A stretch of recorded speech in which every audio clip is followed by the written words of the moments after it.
கிறிஸ்துவுக்குள் பிரியமானவர்களே, உங்கள் அனைவருக்கும் நம்முடைய தேவனாகிய இயேசு கிறிஸ்துவின் நாமத்திலே வாழ்த்துக்களை தெரிவித்துக் கொள்கிறேன். உங்கள் முன்பாக தேவனுடைய வார்த்தையை தாங்கி வந்து உங்களோடு கூட அதை பகிர்ந்து கொள்ள தேவன் கொடுத்த அந்த கிருபைக்காக நான் அவருக்கு நன்றி செலுத்துகிறேன். இன்னைக்கு நாம் கேட்க இருக்கின்ற அந்த செய்தியினுடைய தலைப்பு, நாம் தேவனுடைய பார்வையில் செழிப்பானவர்களாக நாம் இருக்க வேண்டும். என்னதுங்க தேவனுடைய பார்வையில நம்ம செழிப்பானவர்களாக இருக்க வேண்டும் அப்படின்னா என்ன? நம்ம அநேக நேரங்களில் என்ன நினைச்சுக்கிறோம் அப்படின்னா, இந்த உலகம் பார்க்கின்ற விதத்திலே தேவனும் நம்மளை பார்ப்பாரு. ஆனால் அது அநேக நேரங்களில் உண்மை கிடையாது. மக்கள் நம்மளை பார்த்து பரவாயில்லப்பா, வாழ்ந்தா இவனை மாதிரி வாழணும், இவன் ரொம்ப ஆசீர்வதிக்கப்பட்டவன் அப்படின்னு சொல்றாங்க. அப்படின்னா தேவனும் அதே போல நம்மை சொல்வார் என்பதில் எந்த ஒரு உறுதியும் கிடையாது. நம்ம அநேக நேரங்களில் அதை நம்ம மறந்து போயிடும். உலகத்தினுடைய பார்வையில நம்ம நன்றாக தெரிவோமே, ஆனால் தேவனுடைய பார்வையில நாம் அவ்வாறாக தெரிய மாட்டோம். உலகத்தில் இருக்கிறவன் நம்மளை பார்த்து இவன் தான்ப்பா உண்மையான பொழைக்க தெரிஞ்ச மனுஷன் சொன்னா, தேவன் நம்மளை பார்த்து இவனை மாதிரி பொழைக்க தெரியாதவன் யாருமே இருக்க மாட்டான் அப்படின்னு தான் என்ன பண்றாருங்க சொல்ற. அதுலதான் இப்ப நம்ம என்ன பார்க்க போறோம் அப்படின்னா, தேவனுடைய பார்வையில் நாம் செழிப்பாக இருக்க வேண்டும். நம்ம மக்களுடைய பார்வையில் இல்லைங்க, நம்மளோட பக்கத்துல இருக்கிற வீட்டில் இருக்கிறவங்க பார்வையில நம்ம செழிப்பாக நாம் இருக்க தேவையில்லை. நாம் யாருடைய பார்வையில நம்ம செழிப்பாக இருக்கணும் அப்படின்னா, தேவனுடைய பார்வையில் நாம் செழிப்பாக இருக்க வேண்டும். சரி, முதல்ல இந்த செழிப்புனா என்ன? உலக நாடுகளை நாம் வரிசைப்படுத்தும் பொழுது ஒரு கேள்வி கேட்கும். உலகத்திலே பணக்கார நாடு எதுன்னு கேட்டால் நம்ம என்ன நாட்டை சொல்லுவாங்க? எதை சொல்லுவோம்? அமெரிக்கா. ஏன்? இராணுவ பலத்திலிருந்து பொருளாதாரத்திலிருந்து எல்லாத்துலேயுமே அவன் தான் எதில் இருக்காங்க? டாப்ல இருக்கான். அப்ப உலகத்தினுடைய பார்வையில ஒரு செழிப்பான நாடுன்னு யாரை சொல்லுவாங்க? அமெரிக்காவை தான் சொல்லுவாங்க. இந்த உலகத்திலே மிகப்பெரிய பணக்காரர்கள் அப்படின்னு சொன்னோம்னா சில பேர் இருக்காங்க. அவங்கள நம்ம என்ன பண்ணலாங்க பட்டியலிட்டு சொல்லலாம். நம்ம இந்தியாவில் எடுத்துக்கிட்டாங்கன்னா அம்பானி, அதானி, அந்த மாதிரியான உலக பணக்கார பட்டியல்களிலும் வரக்கூடிய நபர்கள் நம்ம நாட்டிலேயே என்ன பண்றாங்க இருக்கிறாங்க. இப்ப எல்லாமே என்ன பண்றாங்க அப்படின்னா செழிப்பை தான் விரும்புகிறார்கள். நம்மளுமே மக்கள் வந்து உலகத்திலே பலம் வாய்ந்த நாடு, செழிப்பான நாடுன்னு கேட்டா அமெரிக்காவை தான் சொல்றோம். யாரு ரொம்ப பணக்காரங்கன்னு கேட்டா யார் அந்த வரிசையில் இருக்காங்களோ அவங்கள தான் நம்ம என்ன பண்றாங்க சொல்றோம். ஏழை மட்டும்தான் பணக்காரன் ஆகணும்னு நினைக்கிறாங்களா அப்படின்னு கேட்டா இல்லை. அப்படி நினைச்சிருந்தா அம்பானி அவரோட உலகத்துல டாப் 1 வந்தோடனே என்ன பண்ணிருக்கலாங்க? எலான் மஸ்க் இருக்கிறாரு, அவர்லாம் உலகத்துல 1ஆம் நம்பர் பணக்காரனா வந்தோடனே அவர் சம்பாதிக்கிறது என்ன பண்ணிருக்கலாங்க? நிப்பாட்டி இருந்திருக்கலாம். ஆனா ஏன் அவர்கள் அவ்வாறு செய்வதில்லை? அப்ப இந்த உலகத்துல நான் செழிப்பாக வாழ வேண்டும் என்பது நான் ஏழையாக தான் இருக்கணும்ன்ற அவசியம் கிடையாது. நான் ஏழையாக இருந்தால் எப்படி நான் என்னோட பக்கத்து வீட்டுக்காரனோட நான் எப்படி அதிகமாக நான் சம்பாதித்து நான் எப்படி மேலே வர வேண்டும் என்ற எண்ணம் நம்மளுக்கு இருக்கும். ஒருவேளை நம்ம ஒரு நடுத்தர வர்க்கத்தில் இருந்தோம் அப்படின்னா அதை விட அடுத்த நிலைக்கு நாம் எப்படி செல்ல வேண்டும் என்பதை நம்ம யோசிச்சுட்டு இருக்கோம். இல்லை ஒரு பணக்காரனாவே நான் இருக்கேன் அப்படின்னா நம்ம அநேக நேரங்களில் என்ன பண்ண மாட்டாங்க, அப்படியே இருக்கணும்னு நினைக்க மாட்டோம். இன்னும் எப்படி அதிக பணம் சம்பாதிப்பது என்பதை தான் நாம் யோசித்து கொண்டிருக்கோம். என்னுடைய மாமா ஒருத்தர் இருக்க, அவர் பார்த்தீங்க அப்படின்னா ஐக்கிய அரேபிய நாட்டில் ஒரு நாட்டில் இருக்கிறார். அவருடைய ஒரு 15 ஆண்டுகளுக்கு முன்பாகவே அவருடைய மாத சம்பளம் வந்து கிட்டத்தட்ட 8.5 லட்சங்க.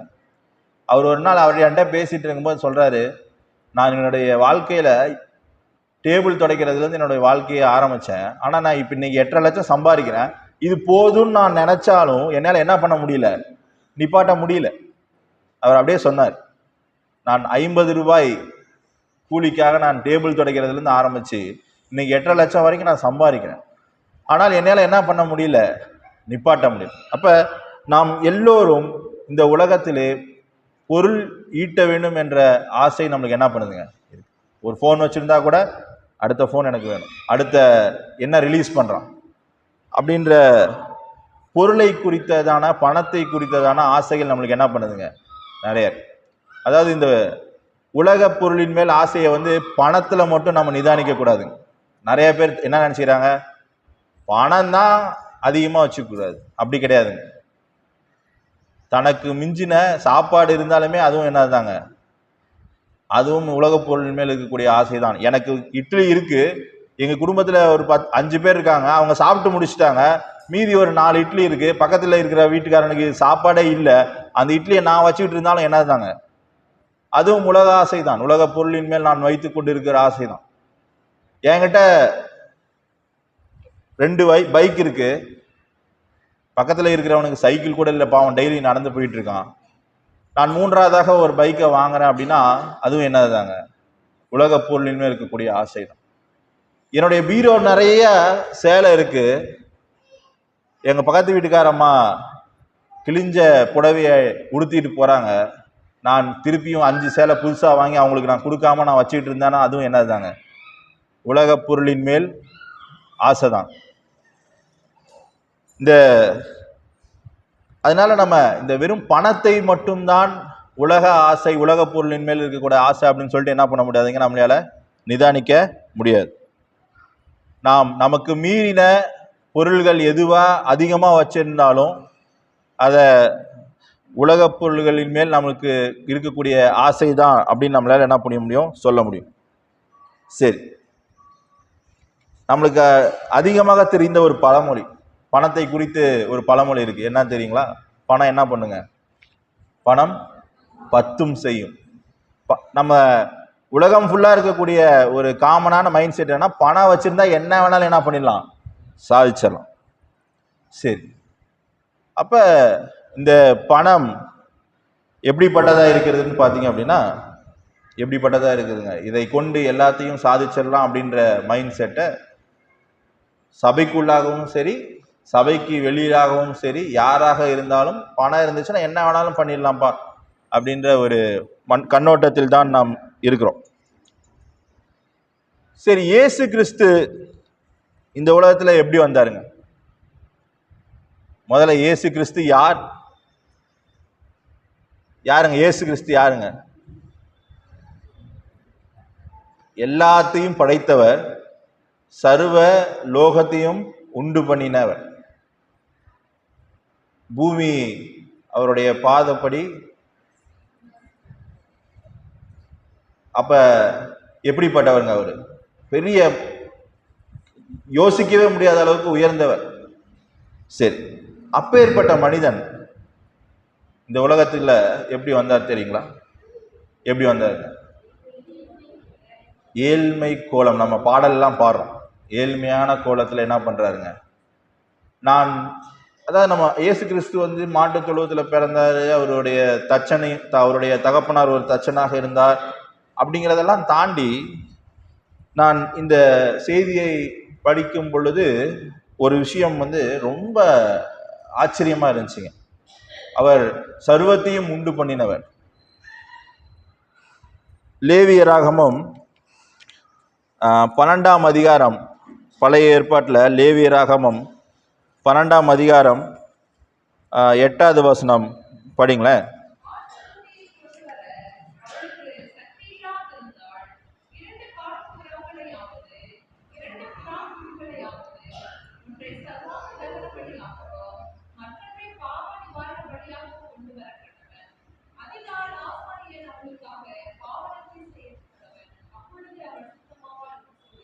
இந்த லேவியராகமத்துல சுத்திகரிப்புக்காக ஒரு குழந்தையை பிரசவித்ததுக்கு அப்புறம் அந்த குழந்தையை சுத்திகரிப்பதற்காக நாம் ஆலயத்திற்கு கொண்டு வரும் பொழுது என்ன சொல்ற, மோசையினுடைய அந்த முறைமையின்படி என்ன சொல்றாங்க அப்படின்னா, ஒண்ணு ஆட்டுக்குட்டியே கொண்டாடணும்.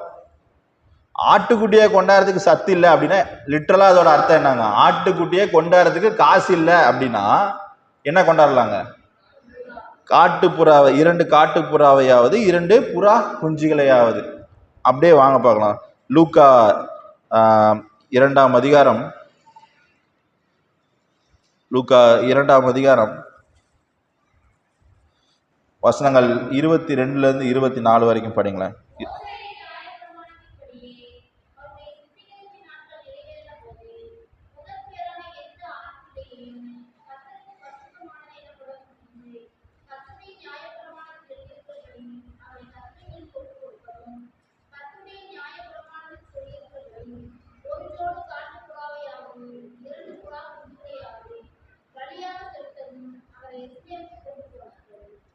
என்ன ஆடை கையில கூட்டிட்டு போனாங்கன்றீங்களா? யாருக்காக? இயேசு கிறிஸ்துவுக்காக, அவருடைய சுத்திகரிப்புக்காக ஆலயத்துக்கு போகும் பொழுது அவங்க ஆட்டுக்குட்டியை எடுத்துட்டு போனாங்கன்னு இருக்குங்களா? யோசேப்பும் மரியாளும் ஆட்டுக்குட்டியை எடுத்துட்டு போனாங்கன்னு இருக்குங்களா? வேதம் என்ன சொல்லுதுங்க? காட்டு புறாவையாவது 2 புறா பலியாக செலுத்த அவரை அவங்க என்ன யோசிச்சுட்டு போறாங்க அப்படின்னா, புறா குஞ்சை எடுத்துட்டு போலாம். அப்ப இயேசு கிறிஸ்துவனுடைய குடும்பத்தினுடைய சூழ்நிலை, அந்த குடும்பத்தினால ஒரு ஆட்டுக்குட்டியை கூட என்ன பண்ண முடியாதுங்க. நாம் எதை செழிப்பென்று எண்ணிக்கொண்டிருக்கோம். இயேசு கிறிஸ்து சர்வ லோகத்தையும் சிருஷ்டித்த உன்னதமான தேவன் இந்த பூமியில வரும்பொழுது அவருக்காக ஆட்டுக்குட்டி கூட அவங்க வீட்டுல என்ன பண்ண முடியலைங்க. அப்ப உலகத்தினுடைய பார்வையில் இயேசு கிறிஸ்து எப்படி இருப்பார்? நம்ம என்ன சொல்லியிருக்கோம்? ஒருவேளை இயேசு கிறிஸ்து நம்மளுடைய காலத்துல வாழ்ந்திருந்தாருன்னா, அவர் காலத்துல நம்ம வாழ்ந்திருந்தோம்னா என்ன பார், ஆட்டுக்குட்டி கூட கொடுக்கறதுக்கு இவனுக்கு என்ன இல்லை, என்ன எல்லாம் பொழைக்க தெரியாதவனுங்க, வசதியே இல்லை பாவம் அப்படின்னு தான் சொல்லியிருக்கோம். அப்படிதானே சொல்லியிருக்கோம். கண்டிப்பா அப்படிதான் சொல்லி ஒரு ஆட்டுக்குட்டியை கொண்டு வந்து ஒருத்தவங்க பெரிய கெடாவை என்ன பண்றாங்க, ஒரு பெரிய கெடாவை கொண்டு வராங்க அப்படின்னா அவங்கள பார்த்து என்ன சொல்லியிருப்போம்? பரவாயில்லப்பா, இந்த நல்ல செழிப்பான மனிதன் ஆட்டுக்குட்டி என்ன பண்றான், தேவனுக்காக கொண்டாரான்னு சொல்லியிருப்போம். ஆனால் உண்மையான நிலவரம் என்னன்னு பார்த்தீங்க அப்படின்னா, ஆட்டுக்குட்டியை கொண்டு வரக்கூட இயேசு கிறிஸ்துவனுடைய தாய்க்கும் தந்தைக்கும் வசதி இல்லைங்க. அப்ப இயேசு கிறிஸ்து இந்த உலகத்துல ஏழ்மையாக தான் இருந்தார்.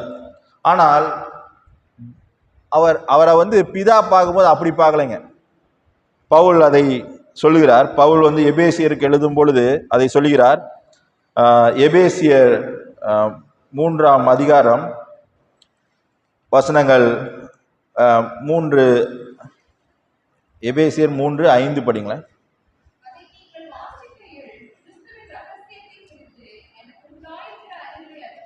சாரி, 8ஆம் வசனம் படிங்க.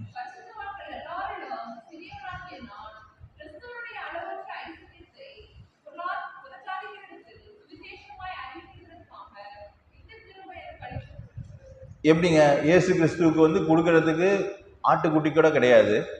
உலகத்துடைய பார்வையில இயேசு கிறிஸ்து ரொம்ப ஏழ்மையா தெரிகிறார். ஆனால் பவுல் இயேசு கிறிஸ்துவை பத்தி சொல்லும் பொழுது கிறிஸ்துவினுடைய அளவற்ற ஐஸ்வர்யத்தை அப்படிங்கிறார்.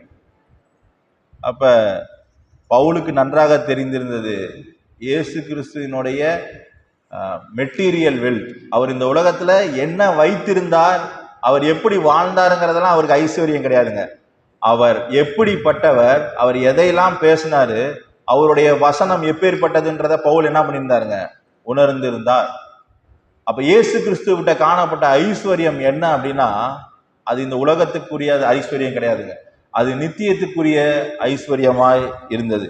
அதை பவுல் அழகா உணர்ந்திருந்தனால என்ன சொல்றாருங்க, அந்த அளவற்ற ஐஸ்வர்யத்தை புறஜாதிகளிடத்தில் சுவிசேஷமாய் அறிவிக்கும். அப்ப அந்த அந்த ஐஸ்வர்யம் என்னன்னு பாத்தீங்கன்னா சுவிசேஷம். அப்பேற்பட்ட ஐஸ்வர்யத்தை பவுல் தனக்குள்ளாக வைத்துக் கொள்ளாமல், கிறிஸ்துவும் தனக்குள்ளாக வைத்துக் கொள்ளாமல் மற்றவர்கள்ட்ட அந்த ஐஸ்வர்யத்தை எடுத்து கொடுத்தனாலதான் இன்னைக்கு நீங்களும் நானும் என்ன பண்ணிட்டு இருக்கோங்க, சபையில உட்கார்ந்துட்டு இருக்கோம்.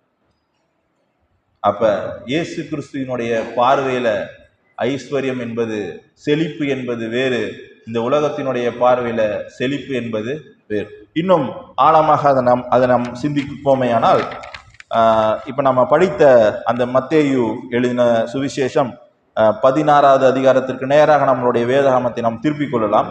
மத்தேயு 16வது அதிகாரம் வசனங்கள் 19 நம்ம பார்த்தோம் அப்படின்னா, இயேசு கிறிஸ்து என்ன பண்றாருங்க, மத்தேயு 6ஆம் அதிகாரம்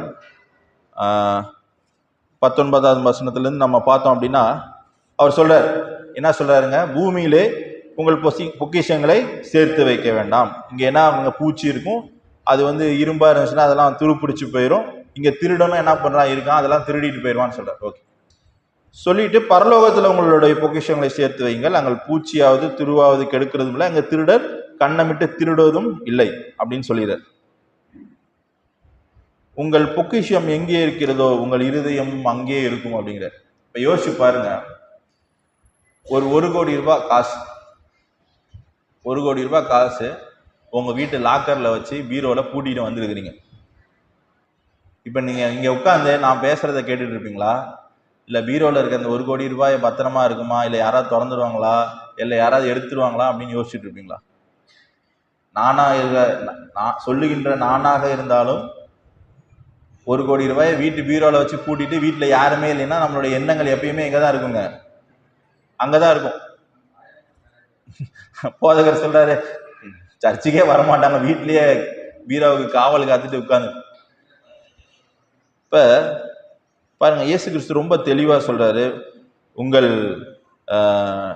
பொக்கிஷங்கள் எங்க இருக்குதோ இருதயமும் எங்கதான் இருக்குங்கிறாருங்க, அங்கதான் இருக்குங்கிறாரு. சரி, இந்த உலகத்துல நம்ம எதுக்காக சொத்தெல்லாம் சேர்த்து வைக்கிறோம்? இந்த உலகத்துல நம்ம எதுக்காக பொருள்களையும் பணங்களையும் நகைகளையும் எதற்காக நம்ம சேர்த்து வைக்கிறோம்? நமக்காகவும் நம்மளுக்கு அடுத்த தலைமுறைக்காகவும். கரெக்டுங்களா? இதுதான் உண்மை. யாரா இருந்தாலும் சரி, நானாக இருந்தாலும் சரி, நான் சம்பாதிப்பது இப்பொழுது நான் வாழ்கின்ற வாழ்க்கைக்காகவும் எதிர்காலத்திலே என்னுடைய பிள்ளைகள் என்னுடைய சந்ததி வாழ்வதற்காகவும், அதுக்காக தான் நம்ம என்ன பண்ணிட்டு இருக்கோங்க, உழைச்சிட்டு இருக்கோம். உலகம் அப்படிதான் நம்மளை பழக்குவித்திருக்கிறது, அதுல மாற்று கருத்தே கிடையாது. எல்லாருமே, அது யாரா இருந்தாலும், அது விசுவாசிகளா இருந்தாலும் சரி, யாரா இருந்தாலும் சரி, ஒரு வரையறுக்கப்பட்ட வாழ்க்கையில என்ன பண்ணிட்டே இருக்குங்க, படிக்கணும், ஒரு நல்ல வேலையில போய் சேரணும், சம்பாதிக்கணும், கொஞ்சம் காசை சேர்த்து வைக்கணும், அதுல பிள்ளைங்களுக்கு கல்யாணம் பண்ண வைக்கணும், திருப்பியும் பிள்ளைங்களை நல்லா படிக்க வச்சு கல்யாணம் பண்ணி வச்சு அவங்கள ஒரு நிலையான வாழ்க்கைக்குள்ளார கொண்டு போகணும். இதுல தான் எல்லாருமே என்ன பண்ணிட்டு இருக்கோங்க, இயங்கிட்டு இருக்கோம்.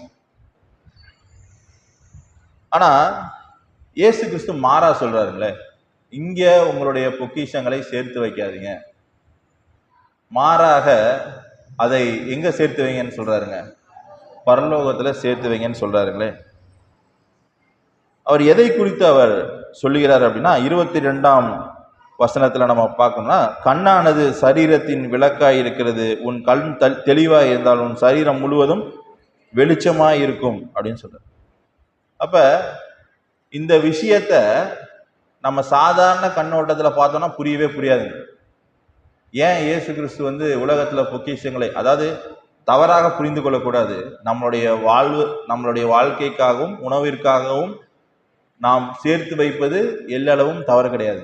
ஆனா கெட்டு போகிற அளவுக்கு சேர்த்து வைக்க கூடாது.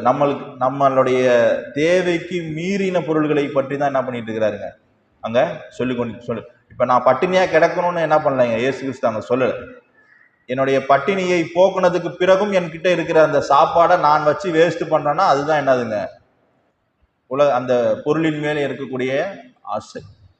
இப்ப இதை புரிந்து கொள்ளணும் அப்படின்னா இயேசு கிறிஸ்து என்ன சொல்றாருன்னு பாத்தீங்க அப்படின்னா, தெளிந்த பார்வை 22ஆம் வசனத்துல இருந்து 23ஆவது வசனத்துல சொல்றாரு, கண்ணானது சரீரத்தின் விளக்காய் இருக்கிறது, உன் கண் தெளிவாய் இருந்தால் உன் சரீரம் முழுவதும் வெளிச்சமாய் இருக்கும். அவர் ஆவிக்குரிய தெளிந்த பார்வையை குறித்து அந்த இடத்துல என்ன பண்ணிட்டு இருக்காருங்க, பேசிட்டு இருக்காரு. உன் கண் கெட்டதா இருந்தால் உன் சரீரம் முழுவதும் இருளாய் இருக்கும், இப்படி உன்னுள்ள வெளிச்சம் இருளாய் இருந்தால் அவ்விருள் எவ்வளவு அதிகமாய் இருக்கும் அப்படின்னு சொல்றாரு. அவர் அங்க பேசிட்டு இருக்கிறது வெறும் கண்ணு தெரிகிறத பத்தி பேசலைங்க, அவர் ஆவிக்குரிய தெளிவை குறித்து ஆவிக்குரிய பார்வையை குறித்து அவர் என்ன பண்ணிட்டு இருக்காருங்க அந்த இடத்துல பேசிட்டு இருக்காரு. அப்ப ஒருத்தனுக்கு ஆவிக்குரிய தெளிவு இருந்தாதான் இயேசு கிறிஸ்து என்ன சொல்றாருங்கிறத என்ன பண்ண முடியுங்க, நம்மளால புரிஞ்சுக்க முடியும். இல்லை அப்படின்னா அவர் எதை பற்றி பேசுகிறார் என்பதை நம்மளால என்னவே புரிஞ்சுக்கவே முடியாது. அதை சொல்லிட்டு முக்கியமான ஒரு விஷயத்த அவர் சொல்றாரு 24ஆவது வசனத்துல, 2 எஜமான்களுக்கு ஊழியம் செய்ய ஒருவனாலும் கூடாது. அதுதான் நான் சொன்னதுங்க. என்ன சொன்னது, நம்ம சபைக்கு வரோம், நம்மளுடைய எண்ணங்கள் எங்கே இருக்குது அப்படின்னா எங்க இருக்குங்க, ஐயோ அங்க எவ்வளவு காசு கட்டணுமே, கடன் இருக்குது, ஐயோ வீட்டில் வெயிலில் கிடக்குது இந்த பொருள், ஐயோ கார் வாங்கியிருக்கோமே புதுசா, அது வெயிலில் நின்றுட்டு இருக்குமே, எங்கே உட்காந்து யோசிச்சுட்டு இருப்பாங்க? சபையில் உட்காந்து. அதை தான் அவர் சொல்றார், 2 எஜமான்களுக்கு ஊழியம் செய்ய ஒருத்தனாலும் கூடாது. ஒன்று போய் உலக பொருளுக்கே ஊழியம் செய், இல்லை அப்படின்னா மெய்யான தேவனுக்கு ஊழியம் செய். அவர் என்ன சொல்ல வர்றாரு அப்படின்னா, எதற்கு நம்மளுடைய இருதயத்திலே முதலிடம் கொடுக்கிறோம்? அநேக நேரங்கள்ல நம்ம தேவனுக்கு முதலிடமே கொடுக்கறது இல்லைங்க. இப்ப ஞாயிற்றுக்கிழமை காலைகள்ல நம்ம இங்க வந்து உட்கார்ந்து பிரசங்கத்தை கேட்கணும், எந்த அலுவல்கள் இருந்தாலும் நம்ம இங்க வரணும்னு அப்படின்னு சொல்றோம். ஆனா நிறைய பேர் பிரைவேட்ல வேலை செய்யறோம். ஞாயிற்றுக்கிழமை வேலை வந்தா கண்டிப்பா நம்ம என்ன பண்றோங்க, அந்த வேலைக்கு பின்னாடி ஓட தான் செய்யறோம். நம்ம எதற்கு முதலிடம் கொடுக்கிறோம்? இயேசு கிறிஸ்து அதுதான் சொல்ல வர்றாரு. உலக பொருளுக்கு தான் நம்ம என்ன பண்றாங்க, அநேக நேரங்கள்ல முதலிடம் நாம் கொடுப்பவர்களாக இருக்கிறோம். அப்ப இயேசு கிறிஸ்து தெளிவா சொல்றாரு, உலகத்துல பொக்கிஷம் சேர்த்து வைக்கிறது உன்னுடைய பக்கத்து வீட்டுக்காரனுக்கும் உன்னை சுத்தி இருக்கிறவனுக்கும் வேணா, உன்னைய பார்த்தா பரவாயில்ல, ஒரு நல்ல மனிதன், அவனுக்காகவும் அவனுடைய எதிர்காலத்துக்காகவும் நிறைய சேர்த்து வச்சிருக்கான். இப்ப யார் பாருங்களேன், நான் என்ன பண்றேன், நான் வாழ்வதற்கான ஒரு வீட்டையும் பிள்ளைகளுக்கான ஒரு படிப்புக்கான ஒரு சிறிய தொகையையும் வைத்து நான் ஒரு குடும்பத்தை நடத்திட்டு இருக்கேன். அன்றாட உழைத்தால் சாப்பாடு, ஒன்றும் பிரச்சனை இல்லை, கடன்லாம் இல்லை, ஒரு நடுத்தரமான ஒரு குடும்ப வாழ்க்கையை வாழ்ந்து கொண்டு இருக்கேன். என் பக்கத்து வீட்டில் இருக்கிறவர் 5 கார் வச்சிருக்கிறாரு, ஒரு 100 ஏக்கர் நிலம் வச்சிருக்கிறாரு, பெரிய பணக்காரராக இருக்கார். இப்போ நீங்கள் எங்கள் வீட்டுக்கு வரீங்க, வந்தோடனே யாரை பார்த்து பிழைக்க தெரிந்தவன் என்று நீங்கள் சொல்வீர்கள்? பக்கத்து வீட்டுக்காரன், என்னுடைய பக்கத்து வீட்டுக்காரனை பார்த்து என்ன சொல்லலாம், என்னப்பா நீ எல்லாம் வாழ்ற, உன் பக்கத்து வீட்டில் தான் இவன் இருக்கிறான், இவன் பார் எப்படி இருக்கிறான், நீயும் தான் இருக்கிறிய, அவன் கூட தானே இருக்கிற, நீ ஏன் இப்படி இருக்க அப்படின்னு தான் நானும் கேட்பேன், எல்லாருமே கேட்பாங்க. இதுதான் உலகத்துடைய பார்வை. உலகத்துடைய பார்வை இப்படிதான் இருக்கு, எல்லாருமே இப்படிதான் யோசிப்போம். ஆனால் இயேசு கிறிஸ்து மாறாக யோசிக்கிறார். அதற்காக அவர் விளக்க ஒரு அருமையான ஒரு ஊமையை என்ன பண்றாருங்க சொல்றார். அந்த ஊமை எங்க வருதுன்னு பார்த்தீங்கன்னா, லூக்கா எழுதின சுவிசேஷம் 12ஆம் அதிகாரம் வசனங்கள் 22 படிக்கலாம். அந்த 22 படிங்களேன்.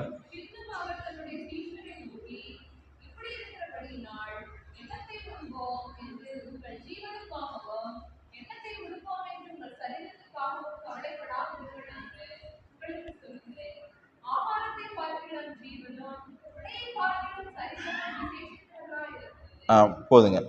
இப்போ இன்னும் தெளிவாக சீஷருக்கு சொல்லும் போது சொல்றார், எதை சாப்பிடுவோம் என்னத்தை பண்ணுவோன்றது குறித்து நீங்கள் என்ன பண்ணாதீங்க, கவலைப்படாமல் இருங்கன்னு சொல்லிட்டு அதை இன்னும் அதிகமாக சீஷர்களுக்கு புரியும்படியாக திருப்பியும் லூக்கா 12ஆம் அதிகாரம் 15ஆம் வசனம் வாங்களேன்.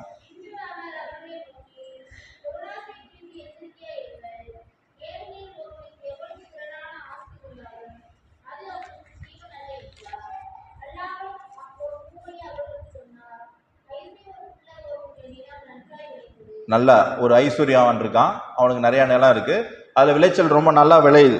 படிங்க.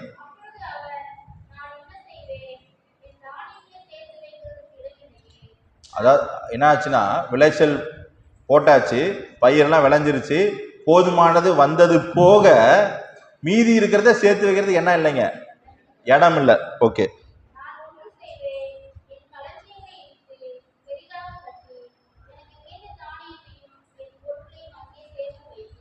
என்ன சொல்றாருங்க, ஏற்கனவே இருக்கிற குடோன் 10ல அதை இடிச்சுட்டு இன்னும் பெருசா என்ன பண்ண போறேன், நான் குடோன் கட்டி அதுல எல்லாம் என்ன பண்ண போறேன், நான் தானியங்களை கொண்டு போய் சேர்த்து வைக்க போறேன்னு சொல்றாரு. ஓகே,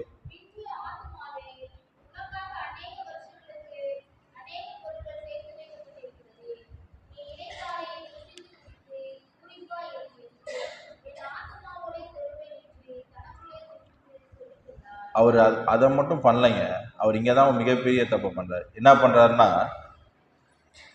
தானியங்களை சேர்த்து வைக்கிறதுக்கு இடிச்சுட்டு சேர்த்து வச்சுறாரு. நம்மளுக்கும் அநேக நேரங்கள் இப்படிதான் ஆகும். நம்மள்ட்ட ஒன்றும் இல்லாத வரைக்கும் பிரச்சனைகள் அமைதியா இருப்போம். பாக்கெட்ல ஒரு 10,000 15,000 50,000 1,00,000 வந்துருச்சுன்னா நம்மளும் அநேக நேரங்கள்ல இந்த பணக்காரனை போலதான் நம்ம என்ன பண்றோங்க யோசிக்கிறோம். என்ன சொல்றாங்க அந்த பணக்காரன் என்ன பண்றாங்க? ஆத்மாவே எனக்கு அநேக வருஷங்களுக்கு அநேக பொருட்கள் சேர்த்து வைக்கப்பட்டிருக்கிறது, நீ இளைப்பாரி புசித்து குடித்து பூரிப்பாயிரு என்று என் ஆத்மாவோடய சொன்னான். என்ன சொல்லிட்டான்? சேர்த்து வச்சுட்டான், ஒன்றும் பிரச்சனை இல்லை, 7 தலைமுறைக்கு உட்கார்ந்து சாப்பிடலாம்ப்பா, அந்த அளவுக்கு என்ன இருக்குது, சொத்து இருக்குது, ஒன்றும் பிரச்சனையே இல்லை, நீ என்ன வேணாலும் பண்ணு, நீ நினைச்சதை பண்ணு, குசி குடி என்ன வேணாலும் பண்ணு அப்படின்னு யார்கிட்ட சொல்றாங்க? தன்னோட ஆத்மாக்குள்ளார என்ன பண்றாங்க?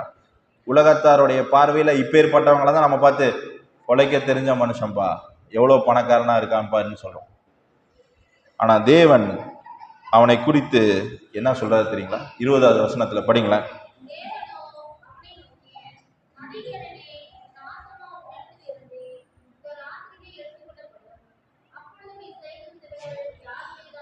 யோசிச்சு பாருங்க, உலகம் அவனை பார்த்து என்ன சொல்லுது? அப்பா இவரு தான்ப்பா பெரிய ஆளு, இந்த ஊர்லயே பெரிய பணக்காரர் இருப்பா அப்படி. தேவன் அவனை பார்த்து என்ன சொல்றா? தமிழ்ல மதிகடனே இருக்குங்க, இங்கிலீஷ்ல வந்து ஃபூல், முட்டாள் அப்படின்ற வார்த்தையை தான் யூஸ் பண்ணு. யூ ஃபூல், முட்டாளே. யோசிச்சு பாருங்க, உலகம் அவனை பார்க்கின்ற பார்வை வேறு, இயேசு கிறிஸ்து அதுக்கு அப்படியே தலைகீழாவா பார்க்கிறார். முட்டாளே, இன்னைக்கு நைட்டு உன்னுடைய ஆத்மா உன்கிட்ட இருந்து எடுத்துக்கொள்ளப்பட்டுச்சு அப்படின்னா நீ சேர்த்து வைக்கிறதெல்லாம் எங்க போகுது? நீ சேர்த்து வச்சதெல்லாம் யாருடையதான்? உங்க எல்லாத்துக்கும் நல்லாவே தெரியுங்க, எத்தனையோ பணக்காரர்கள், பெரிய பெரிய கோடீஸ்வரர்கள், ஒன்றும் இல்லைங்க, நம்மளுடைய முன்னாள் முதல்வர் அம்மா ஜெயலலிதா அவர்கள் சேர்த்து வைக்காத நகைகளே கிடையாது. அவங்க நடிகையா இருக்கும் பொழுது அவங்க நிறைய நகைகளை வாங்கி குமிச்சு சேர்த்து வச்சாங்க. அந்த நகைகள்லாம் ஒரு மாதத்துக்கு முன்னாடி என்ன ஆச்சுன்னு தெரியுதுங்களா? அரசு ஏலம் விட்டு அந்த நகைகளை அரசு எடுத்துக்கிச்சு. யோசிச்சு பார்த்துருப்பாங்களா? அவங்க போட்டிருக்க ஒரு அந்த கம்மலுடைய வைர கம்மலுடைய விலை 3 கோடி ரூபாய். அவங்க எப்பயுமே அதான் போட்டிருப்பாங்க. இப்ப அவங்க இறந்ததுக்கு பிற்பாடு அதை எடுத்துட்டு போக முடிஞ்சுங்களா? இல்ல, அவர்களுக்கு உரியவர்களுக்காச்சு, அவங்க சொந்தக்காரங்கன்னு ஒரு 4 பேர் இருக்கிறாங்க, அவங்களுக்காச்சும் அது போச்சுங்களா? இல்ல, யாருக்கு போகும்னே தெரியாதுங்க. இந்த உலகத்துல நம்ம சேர்த்து வைக்கக்கூடிய செல்வம் நம்ம இறந்ததுக்கு அப்புறம் நம்ம நினைச்சிட்டு இருப்போம் நம்ம பையனுக்கு அப்படின்னு சொல்லிட்டு, ஆனா நம்ம பையன் எப்படி வாழ்வாங்கிறது நம்மளுக்கு தெரியாதுங்களே. இந்த சபைகளை நாட்டின மார்லிங் ஐயா அவருடைய வாரிசுகள்லாம் எப்படி இருக்கணும்னு நினைச்சிருப்பாரு? நம்மளோட பெரிய ஊழியக்காரங்களா வரணும்னு நினைச்சிருப்பாரு. ஆனா ஒரு 7 வருடங்களுக்கு முன்னாடி அவரோட பேரன் ஒருத்தர் வந்தார். அவர்கிட்ட ஐயா ஒரு ஜெபம் பண்ணுங்கன்னு சொல்லி யாராவது கேட்டுக்கிறாங்க. எனக்கு வந்து அதுல எல்லாம் உடன்பாடே இல்லைங்க, எனக்கு வந்து நான் கடவுளை மறுதளிப்பவன் அப்படின்னு சொல்லிட்டு சொல்ல முடியாதுங்க. நம்மளுக்கு அடுத்த தலைமுறை எப்படிப்பட்டதுன்றத எப்படி இருக்குன்றத நம்மளால நிதானிக்கவே முடியாது. அப்ப அப்படிப்பட்ட அந்த அவனை பார்த்து சொல்றாரு, மதிகேடனே, முட்டாளே அப்படிங்கிறாரு. தேவனிடத்தில் ஐஸ்வர்யனாயிராமல் தனக்காக பொக்கிஷங்களை சேர்த்து வைக்கிறவன் இப்படியே இருக்கிறான் என்றார். அதுதான் விஷயம். தேவனிடத்தில் ஐஸ்வர்யவானாய் இராமல். நம்மளும் அநேக நேரங்கள்ல தேவனிடத்துல ஐஸ்வர்யமா இருக்கிறதே கிடையாது. உலகத்தினுடைய பார்வையில ஐஸ்வர்யமா இருக்கணும்னு நம்ம என்ன பண்றோங்க, விரும்புறோம். இவனுடைய வாழ்க்கையிலிருந்து நாம் ஒரு 7 விஷயங்களை நம்ம சீக்கிரமாக கடந்து செல்லலாம், பார்த்து முடிக்கலாம். நம்மளுடைய வாழ்க்கை நம்மளுடைய சொத்துக்களை மட்டும் சார்ந்தது கிடையாதுங்க. இந்த ஓமையில அவர் சொல்ற மாதிரி நம்மளுடைய வாழ்க்கை நம்மளுடைய சொத்துக்களை சார்ந்தது அல்ல. அதுல 15ஆம் வசனத்துல அவர் சொல்றாரு, பொருளாசையை குறித்து எச்சரிக்கையா இருங்கள், ஏனெனில் ஒருவனுக்கு எவ்வளவு அதிகமாய் ஆஸ்தி இருந்தாலும் அது அவனுக்கு ஜீவன் அல்ல. நான் எவ்வளவு வேணாலும் சொத்து வச்சிருக்கலாம், நான் எவ்வளவு பெரிய பணக்காரனா வேணாலும் இருக்கலாம், ஆனா அது எனக்கு என்னது கிடையாதுங்க. ஒரு நாள் வெளியில போகும்போது தடுக்கி விட்டு விழுந்து நான் செத்து போனேன்னா அதை நான் எடுத்துட்டு போக முடியுங்களா? முடியாது. மரணம் நம்ம எப்படி வேணாலும் சந்திக்கலாம்.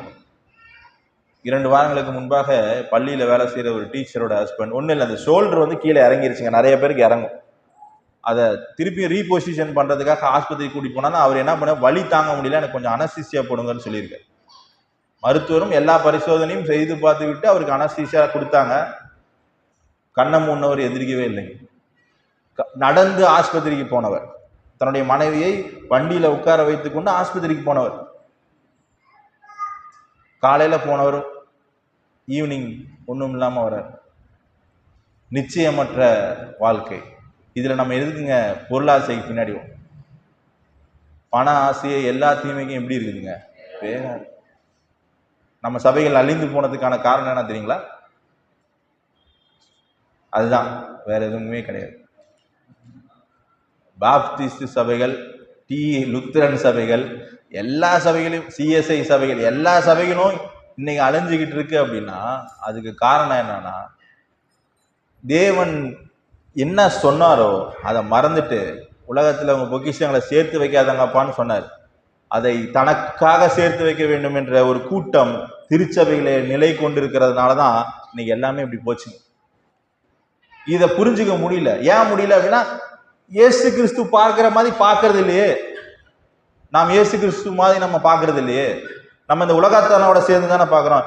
ஏன்பா நீ என்னப்பா, எனக்கு ஒரு வீடு இருக்குங்க, ஒரு 2500 ஸ்கொயர் ஃபீட்ல ஒரு வீடு இருக்கு, ஒரு 5 ஏக்கர் நிலம் இருக்கு அப்படின்னு நான் சொன்னாதான், எனக்குன்னு சொந்தமா ஒரு கார் இருக்குன்னு நான் சொன்னாதான் அடுத்தவன் என்ன பண்றான், மதிக்கிறான். இது உலகத்தான் அப்படிதான் பண்ணுவான், அப்படிதான் பேசுவான். ஆனா இயேசு கிறிஸ்துவோடைய பார்வை அப்படி கிடையாது. இயேசு கிறிஸ்து அப்ப ஏற்பட்ட அந்த ஐஸ்வர்யவனை பார்த்து என்ன சொல்றாருங்க, முட்டாளே அப்படிங்கிறார். அப்ப நாம் நம்மளுடைய வாழ்க்கை, நம்மளுடைய முதலாவதாக நம்மளுடைய வாழ்க்கை நம்மளுடைய சொத்துக்களை சார்ந்தது அல்ல. அதை சார்ந்து நம்ம என்ன பண்ணக்கூடாதுங்க, நம்மளுடைய வாழ்க்கையை வாழக்கூடாது. அவனுக்கு தெரியுங்களா, அவன் என்ன நினைச்சான், தான் சேர்த்து வைத்த அந்த செல்வம் தன்னுடைய ஆத்மாவை காக்கும் என்று அவன் நினைத்தான். ஆனா இயேசு கிறிஸ்து என்ன சொல்றாருங்க, அந்த சொத்து தான் அவனுக்கு பிரச்சனை, அதனாலதான் அவன் என்ன பண்ண போறான், சாக போறான். அவனுக்கு தெரியாது அவனுடைய மிதமிஞ்ச செல்வத்தினால அவன் அழிய போகிறான் என்பது அவனுக்கு என்ன பண்ணாதுங்க, தெரியாது. அப்ப முதலாவதாக நம்மளுடைய வாழ்க்கை நம்மளுடைய செழிப்பையும் நம்மளுடைய சார்ந்திருக்கக்கூடிய சொத்துக்களையும் மையப்படுத்தி இருக்கக்கூடாதுங்க. அடுத்ததாக அனுமானமாய் வாழ்வதற்கு எச்சரிக்கையா இருங்கள். எப்படி அனுமானமாய் வாழ்றதுன்னா, இவன மாதிரி தான் இடிச்சுட்டு பெருசா கட்டி எவ்வளவு 7 தலைமுறையான உட்கார்ந்து சாப்பிடலாம்ப்பா, நீ ஜாலியா இரு அப்படின்னு ஒரு அனுமானத்துல என்ன பண்றாங்க, அவன் ஒரு முடிவு எடுக்கிறான். நம்மளும் அநேக நேரங்கள்ல அப்பேற்பட்ட முடிவுகள் எல்லாம் எடுக்கிறோம். ஓகே, இவ்வளவு காசு இருக்கா, அப்ப இதை பண்ணலாம், இதை செய்யலாம். ஒரு அனுமானத்துல நிறைய முடிவுகளை நம்ம என்ன பண்றோங்க, எடுக்கிறோம். ஆனா அன்னைக்கு நைட்டு என்ன வேணாலும் நடக்கலாம். நம்ம தூங்கி எந்திரிச்சு அடுத்த நாள் காலையை நாம் காண்போமா என்பதுங்கிறது நம்ம ஜெபம் பண்ணும்போது அடிக்கடி ஜெபம் பண்ணுவோம். ஆண்டவரே உமக்கு சித்தமானால் புதியதொரு காலையை காண எங்களுக்கு நீங்க கிருபை செய்யுங்கன்னு தான் ஜெபம். நம்ம ஜெபமே அப்படிதாங்க இருக்கு. ஏன்னா மனுஷனுடைய வாழ்க்கை காலையிலே பூத்து மாலையிலே மாண்டு போகின்ற புல்லுக்கு ஒப்பாயிருக்கு. நம்ம இதை அணைக்கவே முடியாது.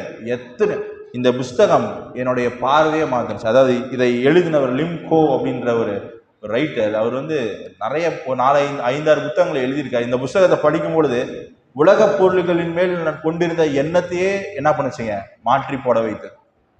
ஏன்னா ரொம்ப ஷாக்கா இருந்துச்சு. ஏன்பா நீ நினைச்சிட்டு இருக்கிறதெல்லாம் செல்வமே கிடையாது.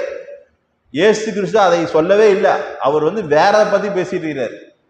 இதை பத்தி ஒருவேளை நான் உலகத்தோட சேர்ந்து பணத்திற்கு பின்னாடி ஓடிட்டு இருக்கேன்னா என்னைய பார்த்து என்ன பண்றாருங்க இயேசு கிறிஸ்து, முட்டாளேன்னு தான் சொல்லுவார். அப்ப அனுமானமாய் வாழ்வதற்கு எச்சரிக்கையா இருங்கள். அந்த 19வது வசனத்துல அவன் என்ன சொல்றான்னா, அனுமானத்துல ஆத்மாவே உனக்கு அநேக வருஷங்களுக்கு அநேகம் பொருள்கள் இருக்கு, நீ என்ன பண்ண, இளைப்பாரி ரெஸ்ட் எடுத்துக்கோ, நல்லா சாப்பிட்டு குடிச்சிட்டு ரொம்ப சந்தோஷமா இரு அப்படின்னு ஆத்மாட்ட சொல்றான். இயேசு கிறிஸ்து என்ன சொல்றாருங்க, இன்னைக்கு நைட்டு நாளை காலையில உன்னால என்ன பண்ண முடியாது, இந்த உலகத்துல உயிரோட இருக்க முடியாது. அனுமானமாய் வாழ்வதற்கு எச்சரிக்கையா இருங்கள். முதலாவதாக நம்மளுடைய வாழ்க்கை நம்மை சார்ந்திருக்கக்கூடிய சொத்துக்களை மையப்படுத்தினதாக இருக்கக்கூடாது. இரண்டாவதாக அனுமானமாய் வாழ்வதற்கு எச்சரிக்கையா இருங்கள். மூன்றாவதாக மாய்மாலமான பாதுகாப்பிற்கு இல்லை தவறான பாதுகாப்பிற்கு எச்சரிக்கையா இருங்க. இது ரொம்ப ஈஸியா சொல்லாங்க. இப்ப சில பேரை பார்த்தீங்கன்னா, உதாரணத்துக்கு எங்க அப்பாவே எடுத்துக்கலாம். அவர் ஈஸியா கண்டுபிடிச்சிடலாம். அவர் ஒரு 50,000 ரூபாய் பாக்கெட்ல வச்சிருந்தாரு அப்படின்னா பயங்கரமா என்ன பண்ணுவாருங்க, சந்தோஷமா அப்படியே சுத்திட்டு அப்படி இப்படின்னு போயிட்டு, சுத்தமா இல்லை அப்படின்னா ஓரமா உட்காந்து அப்படியே கண்ணத்துல அப்படி கையை வச்சுட்டு உட்காந்துட்டு, அப்பவே தெரிஞ்சிடும். எங்க அம்மாட்ட போய் சொல்லுவேன், காசெல்லாம் தீர்ந்து போயிடுச்சு போல அவருக்கு. எல்லாருக்குமே இது இருக்கும். ஒரு நம்மளுடைய பேங்க் அக்கௌண்ட்ல ஒரு 5 லட்சம் இருந்துச்சுன்னா நம்மளுடைய நடவடிக்கை, நம்மளுடைய நடத்தை, பார்த்துக்கலாம், இது வாங்கிக்கலாம் விடு, அதெல்லாம். நம்மளுடைய பாதுகாப்பு அநேக நேரங்கள்ல பேங்க் பேலன்ஸையும் நம்மளுடைய சம்பளத்தையும் நம்மளுக்கு இருக்கிற சொத்தையும் நம்பிதாங்க இருக்கு. அது ஒரு மாய்மாலமான பாதுகாப்பு. அது எட்டர்னல் செக்யூரிட்டி கிடையாது. அது ஒரு டெம்பரவரி செக்யூரிட்டி தான். ஜெயலலிதா அம்மாட்ட இல்லாத பணங்களா? அவங்க கூப்பிட்டா வர முடியாத மருத்துவர் இருக்காங்களா? இங்கிலாந்துல இருந்துலாம் மருத்துவர்கள் வந்தாங்க, அவங்கள காப்பாற்ற முடிஞ்சுங்களா? இப்ப நம்ம அநேக நேரங்கள் பணம் இருந்தா என்ன வேணாலும் பண்ணிடலாம்ப்பா, அப்படி கிடையாதுங்க. மாய்மாலமான பாதுகாப்பிற்கு நாம் எப்பயுமே எச்சரிக்கையாக இருக்க வேண்டும். நம்மளுடைய பாதுகாப்பான அரணாக நம்ம அநேக நேரங்களில் நம்மளுடைய வேலை, பணம், வங்கியில் இருக்கக்கூடிய பேங்க் பேலன்ஸு, இதெல்லாம் நம்மளுக்கு தோணலாம், இதுதான்ப்பா நம்மளுக்கு செக்யூரிட்டி அப்படின்னு சொல்லிட்டு தோணலாம். ஆனா உண்மையான செக்யூரிட்டின்றது என்ன தெரியுங்களா? தேவன் பேர்ல இருக்கக்கூடிய விசுவாசமும் அவருடைய சித்தத்துல நடக்கிறது தாங்க உண்மையான பாதுகாப்பு. தேவன் பேர்ல நம்ம கொண்டிருக்கக்கூடிய விசுவாசமும் அவருடைய சித்தத்தின்படி நம்மளுடைய வாழ்க்கையை நடப்பதும் தான் உண்மையான பாதுகாப்பான வாழ்க்கை. அப்ப முதலாவதாக நம்ம என்ன பார்த்தோம் அப்படின்னா, சொத்தை சார்ந்து நம்மளுடைய வாழ்க்கை இருக்கக்கூடாது. அனுமானமா நாம இவனை மாதிரி வாழக்கூடாது. இந்த முட்டாளான பணக்காரன் கூட நம்ம வாழக்கூடாது. மாய்மாலமான பாதுகாப்பிற்கு நம்ம எச்சரிக்கையா இருக்கணும். சங்கீதம் 23 பாருங்க அப்படின்னா, தாவீதுக்கு தேவன் என்ன சொல்றாங்க, ஒரு ஆட்டுக்கு என்னெல்லாம் பண்ணுவாரோ ஒரு மெய்ப்பன், அதே போல. ஆனா நம்மளுக்கு தேவன் ஒரு விஷயத்துல உடன்படிக்கை பண்ணியிருக்கிறார். தாவீதுக்கு பண்ண உடன்படிக்கை தான் என்னதுங்க, 23ஆம் அதிகாரத்தில் நம்ம படிக்கிறோம். என்னை தேவன் எப்படி ஆரம்பிக்குங்க அந்த 23வது சங்கீதம்? கர்த்தரின் மெய்ப்பராய் இருக்கிறார், நான் தாழ்ச்சி. அவ்வளவுதான், முடிஞ்சு போச்சு. இதை எழுதினது யாருங்க? அவர் சாதாரண ஆளுங்களா? பெரிய ராஜா, கிங் டேவிட். அவர் என்ன சொல்றாருங்க, என்னுடைய அரண்மனை எனக்கு பெருசா இருக்கு அப்படின்னு சொல்றாருங்களா? எப்படி ஆரம்பிக்கிறாருங்க அவரு? ரொம்ப அற்புதமா ஆரம்பிக்கிறார் அந்த 23வது சங்கீதத்தை. அப்ப அவருக்கு தெரிஞ்சிருக்கு உண்மையான பாதுகாப்பு யார்கிட்ட இருக்குங்க? தேவனிடத்துல இருக்கு. தாவீது கிட்ட இருக்கக்கூடிய பணத்துல கிடையாது, தாவீது கிட்ட இருக்கக்கூடிய படை பலத்துல கிடையாது. எதுல இருக்குங்க? தாவீதினுடைய தேவன் பேர்ல அவருடைய பாதுகாப்பு இருந்ததை அவர் சொல்கிறார். அடுத்தது, இவனை மாதிரி சுயநலமுள்ள வாழ்க்கைக்கு நாம எச்சரிக்கையா இருக்கும். இவனுக்கு அதிகமா விளைஞ்சிருச்சு, இவன் நினைச்சிருந்தா என்ன பண்ணிருக்கலாங்க, இல்லாதவர்களுக்கு கொடுத்துருக்கலாம். ஆனா நான் அப்படி பண்ணாங்களா? நம்ம நிறைய நேரங்கள் அப்படிதான் பண்றோம். நம்மளுக்கு தேவைப்படாத ஒரு பொருள் அநேக நேரங்கள்ல இன்னொருத்தவங்களுக்கு ஒரு பொக்கிஷமாக இருக்கும். நம்மள்கிட்ட ஒரு 10 சேலை இருக்கலாம், சேலையே இல்லாத கிழிஞ்ச சேலையை கட்டி கொண்டு இருக்கிற ஒரு நபர், அவங்களுக்கு அந்த 2 சேலையை நம்ம என்ன கிழிஞ்சு போனதுக்கு அப்புறம் அவங்களுக்கு கொடுக்க கூடாதுங்க. அது நல்லா இருக்கும் பொழுதே நம்ம போடவே மாட்டோம். சில புடவைகள்லாம் பார்த்தீங்க அப்படின்னா, எங்க அம்மா சொல்லுவாங்க, இது எங்க அம்மா எனக்கு கல்யாணத்துக்கு முன்னாடி எடுத்து கொடுத்தது. ஏமா அதை இவ்வளவு நாளாமா நீங்க வச்சிருக்கீங்க, அது இப்படி கிழிஞ்செல்லாம் போயிருக்காது. அதுக்கு அப்பயே யார்ட்டையா கொடுத்துருந்தா என்ன பண்ணிருக்கலாம், அதை அவங்களாச்சும் கட்டி சந்தோஷப்பட்டு இருந்திருப்பாங்க. நம்ம அநேக நேரங்கள் அப்படி பண்றதே இல்லைங்க. ஒரு பொருள் இருக்கும், அந்த பொருள் நம்ம வீட்டுக்குள்ளேயே வச்சிருக்கோம். இதுவும் திருப்பி எங்க அம்மாவை தான் உதாரணத்துக்கு கொண்டு வரும். எங்க வீட்டு லாஃப்ட்ல பாத்தீங்கன்னா நிறைய பாத்திரங்கள் இருந்துச்சு. நான் இப்ப கல்யாணம் பண்ணதுக்கு அப்புறம் தான் லாஃப்ட்லாம் ஏறி பார்த்தா ஒரு 3 குடும்பம் என்ன பண்ணலாங்க, அந்த பாத்திரங்களை வைத்து, ஏமா இந்த பாத்திரம்லாம் எதுக்கு நீங்க வச்சுக்கிறீங்க, இது எங்க அம்மா எனக்கு கல்யாணத்துக்காக கொடுத்தது, நான் அது யாருக்கு என்ன பண்ண மாட்டேன். நம்மளுடைய எண்ணங்கள், அதை எடுத்து கொடுத்தோன்னா 3 குடும்பம் என்ன பண்ணுவாங்க, அந்த பாத்திரத்துல சமைக்கும். நம்ம அநேக நேரங்கள் அப்படி பண்றது இல்லை. அது ஒளிஞ்சு நாசமாயி ஒன்றுத்துக்கும் உதவாமல் போகிறப்ப இந்தாங்க என்ன பண்ணிக்கோங்க, என்னமோ பெரிய கொடை வள்ளல் மாதிரி அவங்கள கூட்டி நம்ம என்ன பண்ணுறாங்க, கெடுக்கணும். அதை உபயோகப்படும் பொழுது அதாவது யாருக்காவது கொடுக்கறது என்ன பண்ணுறதுங்க, ரொம்ப நலமாக இருக்கும். அதனால சுயநலமுள்ள வாழ்க்கைக்கு எச்சரிக்கையாயிருங்கள். இந்த முட்டாளான பணக்காரன் சுயநலமுள்ள வாழ்க்கையாய் வாழ்ந்தவனா இருந்தான். அதே மாதிரி இன்னொன்னுக்கும் நம்ம ரொம்ப எச்சரிக்கையா இருக்கணும். தேவன் நம்மை முட்டாள் என்று அழைக்காமல் இருக்க எச்சரிக்கையா இருங்கள். நம்ம என்ன நினைச்சுக்கிறோம், இந்த உலகத்துல இருக்கிறவங்களாம் என்னை பார்த்து எப்பா இவன் தான்ப்பா நல்ல மனுஷன், இவன் தான்ப்பா பிழைக்க தெரிஞ்ச மனுஷன் சொல்றான், அது போதுண்டா எனக்கு அப்படின்னு நம்ம நினைக்கிறோம். அவன் அப்படி சொல்ற நேரத்துல நம்மளுடைய தேவன் நம்மளை பார்த்து என்ன சொல்றாருங்க, முட்டாளே, யூ ஃபூல். எப்படி இருக்குங்க நம்ம வாழ்க்கை வாழ்றதுக்கு அர்த்தமே. இந்த உலகத்துடைய வாழ்க்கை, இந்த உலகத்துல நம்ம மரிக்கும் பொழுதே முடிஞ்சு போச்சுங்க. ஆனா நம்மளுடைய நித்திய வாழ்க்கை பரலோக ராஜ்யத்துல இருக்கு. அப்ப அந்த மாதிரியான தருணத்துல நம்ம மரிக்கும் பொழுது நம்மளுடைய சுத்தி இருக்கிறனால என்ன சொல்லுவான், ஒரு பெரிய பணக்காரர் செத்துட்டாருப்பா அப்படின்னு சொல்றதுல விஷயமே கிடையாதுங்க. அப்படி சொல்றப்ப இயேசு கிறிஸ்து நம்மளை பார்த்து என்ன சொல்ல, ஒரு முட்டாள் செத்து போயிட்டான் அப்படின்னு தான் சொல்லு. அநேக செல்வந்தர்கள் இப்படிதான் போனாங்க. எத்தனையோ நீங்க வேணா வீட்டுக்கு போயிட்டு ஒரு டெஸ்ட் வேணா பண்ணி பாருங்க. இந்த உலகத்துல ரொம்ப கோடீஸ்வரங்களா இருக்கிறவன் எவனுமே கடவுள் இல்லை என்ற கொள்கை உடையவனா தான் இருக்கும். எல்லா பணக்காரரும் மல்டி மில்லியனர்ஸ் எல்லாருமே ஒரு 90% ஆஃப் பேர் எப்படி இருப்பான் அப்படின்னா கடவுள் இல்லை என்ற கோட்பாட்டில் இருக்கிறவனா இருப்பான். இல்லை அப்படின்னா அவன் எதுக்குமே காசும் தரமாட்டான். ரொம்ப சொற்பமானவர்கள் தான் என்ன பண்ணுவாங்க அப்படின்னு பார்த்தீங்கன்னா தங்களுடைய அந்த பணத்தை மற்ற சமூக பணிகளுக்காக கொடுக்குறவங்களா இருப்பாங்க. ஒருவேளை உலகத்தில் இருக்க எல்லா பணக்காரங்களும் சமூக பணிகளுக்காக உதவி செஞ்சாங்கன்னு வச்சுக்கோங்களேன், ஆப்பிரிக்கா, இந்தியா போன்ற நாடுகளில் வறுமையை சீக்கிரமாகவே ஒழிச்சிடலாம். ரொம்ப சொச்சமான பணக்காரர்கள் தான் என்ன பண்ணுறாங்க, அவிசுவாசிகளாக இருக்கக்கூடிய பணக்காரர்கள் தாங்க அந்த உதவியும் செய்கிறாங்க. விசுவாசின்ற போர்வையில் இருக்கக்கூடிய பணக்காரர்கள் அதை செய்வதே கிடையாது. இப்போ டாட்டாலாம் இருந்தார், அவர் நிறைய காசு என்ன பண்ணுறாருங்க, சமூக பணிகளுக்காக என்ன பண்ணுறாருங்க, கொடுத்தார். இப்போ அவர் தேவனை அறியாத ஒரு நபர்.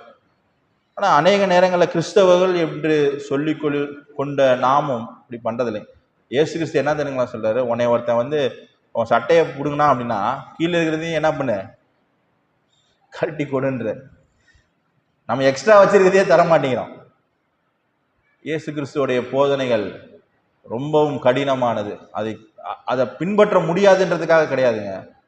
காந்தி சொன்ன மாதிரி தான், நான் இயேசு கிறிஸ்துவ சொன்ன போதனைகளை என்றைக்கு கிறிஸ்தவர்கள் பின்பற்றுகிறார்களோ அன்றைக்கு நான் என்ன பண்றாங்க, கிறிஸ்தவனா மாறேன்னு சொன்னார். ஏன் அப்படின்னா அவருக்கு தெரியும் கிறிஸ்தவன் வாயில தான்ப்பா சொல்றான், ஆனா செயல்ல என்ன பண்றது இல்லைங்க, செய்யறது இல்லை. வாயில நம்ம நல்லா சொல்றோம், ஏழைகளுக்கு இறங்குகிறவன் கர்த்தருக்கு கடன் கொடுக்கிறான். எத்தனை பேர் ஏழைங்களுக்கு இறங்குறோம்? என்கிட்ட ஒண்ணுமே இல்லைன்றதெல்லாம் விஷயமே கிடையாது. உங்கள்கிட்ட என்ன, அதை தான் நம்ம பின்னாடி பார்க்க போறோம். அப்ப நம்மை முட்டாள் என்று அழைக்கப்படாமல் இருக்க எச்சரிக்கையா இருங்கள். தேவனிடம் அடுத்தது கடைசியாக 6வதாக தேவனிடம் செழிப்புள்ளவர்களாக இருங்கள். அதுதான் அந்த 21ஆம் வசனத்தை அவர் சொல்றாரு, தேவனிடத்தில் ஐஸ்வர்யமானா இராமல் தனக்காக பொக்கிஷங்களை சேர்த்து வைக்கிறவன் இப்படியே இருக்கிறான். அப்ப இப்பேற்பட்டவன் தேவனிடத்துல என்ன பண்றதே இல்லைங்க, ஐஸ்வர்யமானாய் இருக்கிறதே கிடையாது. அப்ப தேவனிடத்துல ஐஸ்வர்யமானா இருக்கணும் அப்படின்னா என்ன அப்படின்னு பாத்தீங்க அப்படின்னா, நம்மளுடைய உள்ளார்ந்த எண்ணம் தேவன் பேரில் நம்மை செழிப்பானவர்களாக மாற்றுகிறது. என்னன்னா உள்ளார்ந்த எண்ணம் என்னன்னா, ஒரு கஷ்டப்படுறவங்களை பார்க்கும்போது அவங்களுக்கு என்ன பண்றதுங்க, உதவி பண்றது. நம்மளுக்கு மீதியான பொருள்களை அடுத்தவர்களுக்கு கொடுத்து உதவி செய்வது. தன்னை ஒன்னு சிம்பிளா சொல்லணும்னா, இயேசு கிறிஸ்து சொன்ன மாதிரி தன்னை போல யாரெல்லாம் பிறனை நேசிக்கிறாங்களோ அவங்க எல்லாம் யார் பேர்ல ஐஸ்வர்யவானா இருக்காங்கன்னு பாத்தீங்க அப்படின்னா தேவன் பேர்ல ஐஸ்வர்யவானா இருக்காங்க. ஐயா நீங்க சொல்றதெல்லாம் சரிதான், எல்லாத்தையும் நான் தூக்கி கொடுத்துட்டேன்னா என் குடும்பத்தை யார் பார்ப்பா, என் சாப்பாட்டுக்கு என்ன, என் சாப்பாட்டுக்கே பிரச்சனை. நீங்க இயேசு கிறிஸ்து சொன்னார்னு சொல்லிட்டு இத்தனை விஷயத்தையும் சொல்றீங்க, இதெல்லாம் பண்ண அப்படின்னா என் குடும்பம் நடுத்தருக்கு வந்துருச்சுன்னா, இயேசு கிறிஸ்து நம்மளுக்கு என்ன பண்றாருங்க, அப்படி சொல்லவில்லை. அவர் 22ஆம் அதிகாரத்தில் 22, 23 வசனங்கள்ல அதான் நம்ம படித்தோம். ஆகாரத்தை பார்க்கலும் ஜீவனும் உடைய பார்க்கலும் சரீரமும் விசேஷத்திலவராக இருக்கிறதுன்னு சொல்லிட்டு ஒரு திருப்பியும் ஒரு ஓமையை சொல்றாரு. காகங்களை பாருங்கப்பா, அவ விதைக்கிறதும் இல்லை, அரிக்கிறதும் இல்லை, களஞ்சியத்துல சேர்க்கிறதும் இல்லை, ஆனா அவைகளை யார் பிழை பூட்டுறாருங்க? தேவன் பிழை பூட்டுகிறார். அதை விட நீங்க விசேஷித்தமானவர்கள் இல்லையா? அதே மாதிரி காட்டு புஷ்பங்களை பார்த்துருக்கீங்களான்னு கீழே வந்து பார்த்துட்டே இருந்தீங்கன்னா, நம்மளுடைய பரமண்டல ஜெபத்துல எப்படி நம்மளை ஜெபம் பண்ண சொல்லி கொடுத்துருக்குறாருங்க? அன்றன்றுள்ள ஆகாரத்தை எங்களுக்கு தாங்கன்னு தான் சொல்லி கொடுத்துரு. ஆண்டவரே 5 வருஷத்துக்கான ஆகாரத்தை எங்களுக்கு தாங்கன்னு என்ன பண்ணலைங்க? இந்த முட்டாளான பணக்காரன் மாதிரி அவர் சொல்லவில்லை. அன்றன்று அவர் நமக்கு நிறைய வாக்குத்தங்க, என்னுடைய ஜனம் அப்பத்திற்காக இறந்து திரிந்ததை யாரும் என்ன பண்ண மாட்டாங்க, பார்க்க மாட்டாங்கன்னு சொல்றாரு. அப்ப எண்ணற்ற ஆசீர்வாதங்களை நம்ம என்னைக்குமேங்க நம்மளுடைய அடிப்படையான தேவைகளுக்கு நாம் ஒருபொழுதும் என்ன பண்ண போறது கிடையாதுங்க, கவலைப்படவே வேண்டாம். உணவு, உடை, இருப்பிடம், அதற்கு நம் தேவன் நம்மளுக்கு 100% ஷூரிட்டியே கொடுத்துருக்குறார்.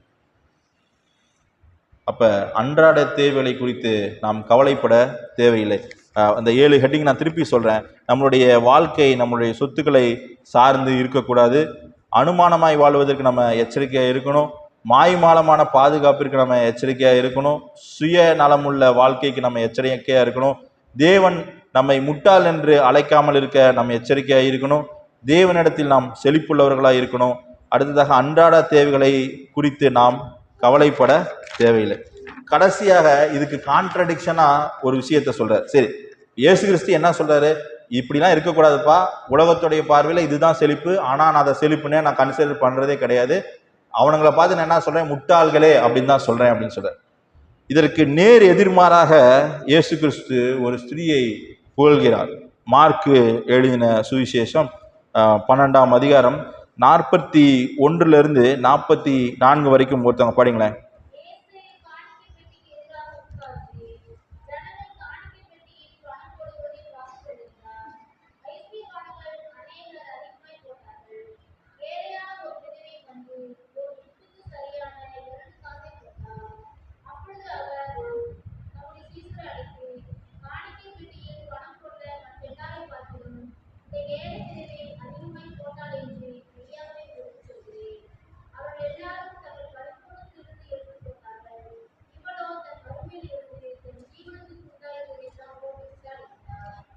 யோசிச்சு பாருங்க, அப்படியே முன்னாடி பார்த்த உவமைக்கும் இந்த நிகழ்ச்சிக்கும் நேர் எதிர்மறையான ஒரு நிகழ்வு.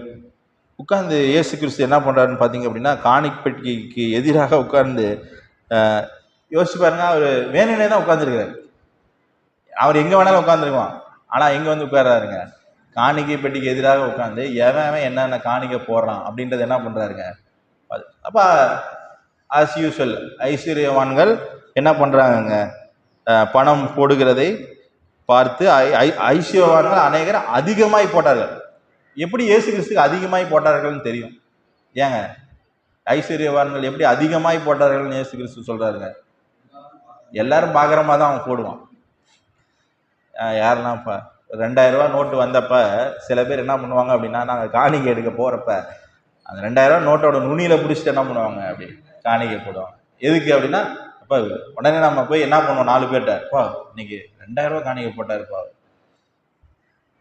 இயேசு கிறிஸ்து அந்த காணிக்கைய யோசிக்க கூட அப்படி ஒரு ஆள் இருந்தானான்றதே அவர் பார்வைக்கு தெரியும். ஆனா இயேசு கிறிஸ்து அவரோட பாருங்க, உலகத்தாராக நாம் யாரை, எல்லாருமே யாரை யோசிப்போம்? ஒரு டொனேஷன் கொடுக்குறாங்கன்னு வச்சுக்கோங்க, 2 லட்சம் டொனேஷன் கொடுக்குறாங்க. ஒருத்தவங்க வந்து 200 ரூபா டொனேஷன் கொடுக்குறாங்க. நம்ம யாரை வந்து பெருமையா பேசுவோம்? 2 லட்சம் கொடுத்தவங்கள தான் நம்ம என்ன பண்ணுவாங்க, பெருமையா பேசுவோம். அதே மாதிரி தான் இங்க அதுதான் நடந்துட்டு இருக்கு. ஒரு 2 லட்சம் ஒருத்தர் வந்து போடுறாரு, ஒரு ஏழை விதவை 200 ரூபாயை கொண்டாந்து என்ன பண்றாங்க, காணிக்கை பெட்டியில போறாங்க. இயேசு கிறிஸ்துவனுடைய பார்வையில யாருங்க விசேஷம்? அவர்கள் எல்லாரும் தங்கள் எப்ப பணக்காரெல்லாம் போட்டான், அவன் வச்சிருக்கிற நிறைய வச்சிருக்கான், அதுல இருந்து என்ன பண்ணான், எடுத்துட்டு வந்து போட்டான். ஆனா அந்த ஏழை விதவை அவள்கிட்ட இருந்ததே அந்த 2 காசு தான்ப்பா, அந்த 2 காசையும் கொண்டாந்து என்ன பண்ணிட்டா, இல்ல இயேசு கிறிஸ்துவனுடைய பார்வையில யாருங்க செழிப்பானவளா தெரிஞ்சதுங்க? அந்த ஏழை விதவை தான் தெரிஞ்சாலே ஒழிய அங்கு காணிக்கை போட்ட பணக்காரர்கள், ஐஸ்வர்யவான்கள் இயேசு கிறிஸ்துவனுடைய பார்வையில செழிப்பானவர்களாக தெரியவில்லை. அவளுக்குரிய அனைத்தையும் என்ன பண்றாங்க? எடுத்து கொடுத்துட்டா. யாருமே அந்த அம்மாவை பார்த்துருக்க மாட்டாங்க. எனக்கு தெரிஞ்சு கண்டிப்பா அந்த அம்மா போட்ட 2 காசு போடுறப்ப அந்த ஏன்னா ஏழை விதவை. யோசிச்சு பாருங்க, ஒரு அழுக்கான சட்டையை உடுத்திட்டு ஒரு கந்தை கிழிஞ்ச ட்ரெஸ்ஸோட ஒரு அம்மா வராங்க அப்படின்னா, அந்த அம்மாவை நம்ம பார்க்க ஒரு பென்ஸ் BMW கார்ல இருந்து இறங்கி ஒருத்தர் கோட் ஷூட் போட்டு நடந்து சர்ச்சுக்குள்ள வர்றாரு, யாரை நம்ம பார்ப்போங்க? எல்லாருமே அவரை தான் பார்ப்போம். யார் அந்த ஆளு? யாருமே பார்த்துருக்க மாட்டாங்க அந்த ஏழை விதவையை. ஆனா இயேசு கிறிஸ்து பார்க்குறாரு. அந்த அம்மா 2 காசு போடுறத பார்க்குறாரு. இயேசு கிறிஸ்து அதை மிகப்பெரிய செல்வமாக எண்ணுகிறார். அந்த 2 காசை கிறிஸ்துவினுடைய பார்வையில அது விலையேறப்பட்டதா இருக்கு. ஐஸ்வர்யங்கள் போட்ட இந்த உலகத்தினுடைய பார்வையில தென்பட்ட அந்த செல்வம் இயேசு கிறிஸ்துவனுடைய பார்வையில படாமல் இருக்கிறது. அவள் தேவனுடைய பார்வையில் மிகவும் செழிப்பானவளானாள். அன்புக்கான தேவ ஜனமே, நம்மளும் அநேக நேரத்தில் என்ன பண்றோங்க, இந்த உலகத்தோட சேர்ந்து ஒத்த வேஷம் தரிச்சுட்டு இந்த உலகத்துக்கு பின்னாடி ஓடிட்டே இருக்கும். இந்த புஸ்தகத்தை படிக்கிறதுக்கு முன்னாடி வரைக்கும் எனக்குள்ளாக இந்த உலக பொருள்களை பற்றிய எண்ணம் வேற மாதிரி தான் இருந்துச்சு. ஆனா ஆழமாக படிக்க படிக்க உலக பொருட்கள் ஒன்றுமே இல்லை, அதெல்லாம் வேஸ்ட்டு. நம்ம யாருக்கு நேராக செழிப்புள்ளவர்களா மாறணும் அப்படின்னா, ஏன் இயேசு கிறிஸ்து அந்த அம்மாவை ரொம்ப செழிப்புள்ளவள் அப்படின்னு சொல்றாரு அப்படின்னா, அந்த அம்மாவுடைய உள்ளார்ந்த எண்ணம் தான் காரணங்க. தேவன் பேர்ல இருக்க பற்றுனால எனக்கு உண்டானவை அனைத்தையும் நான் எடுத்து தேவனுக்கே கொடுத்தாலும் என்னை வாழ வைக்க யார் இருக்கிறாருங்க? அந்த அம்மாவுக்கு தெரிஞ்ச உண்மையான செக்யூரிட்டி நான் சொன்னேன் பாத்தீங்களா, உண்மையான பாதுகாப்பு. இதுதாங்க உண்மையான பாதுகாப்பு. பேங்க் அக்கௌண்ட்ல ஒரு 10 லட்சம் வச்சுக்கிட்டு, ஆண்டவரே நீ என்னை ஆசீர்வச்சிருக்கிறீர், ரொம்ப நன்றி அப்பா, 10 லட்சம் கொடுத்துருக்கிறீரு, ரொம்ப சந்தோஷமா இருக்கிறேன்ப்பா அப்படின்னு சொல்லிட்டு வெளியில என்ன ஆனாலும் பார்த்துக்கலாம், ஒன்றும் பிரச்சனை இல்லைங்க அப்படின்னு சொல்றது செக்யூரிட்டி கிடையாதுங்க. 0 பேலன்ஸோட என்கிட்ட காசு இல்லை, பணம் இல்லை, ஆனா என்கிட்ட யார் இருக்கிறாருங்க? என்னுடைய தேவன் இருக்கிறார், என்னுடைய கிறிஸ்து இருக்கிறார். அதுதாங்க உண்மையான பாதுகாப்பு. அதுதாங்க கிறிஸ்துவுக்கு நேராக நம்மளை செழிப்பானவர்களாக நம்ம மாற்றுறது. அப்ப தேவனுடைய பார்வையில நம்ம செழிப்பானவர்களாக இருக்கும். இந்த உலகத்தோடைய பார்வையில இல்லைங்க, தேவனுடைய பார்வையில நம்ம செழிப்பானவர்களாக இருக்க வேண்டும். இந்த செய்தி உங்களுக்கு பிரயோஜனமாக இருந்திருக்கும் என்று நான் விசுவாசிக்கிறேன். இதை இந்த இடத்துல கொடுக்கிறதுக்கு வாய்ப்பு கொடுத்த சபை மக்களுக்கும் சபை மூப்பர்களுக்கும் போதவருக்கும் எல்லாவற்றுக்கும் மேலாக என்னோடு கூட இடைப்பட்டு உங்களிடம் பேசிய தேவனுக்கும் நான் நன்றி செலுத்துகிறேன். தேவன் தாமே இந்த வசனங்களை அனைவருக்கும் ஆசீர்வதித்து தருவாராக. ஆமென்.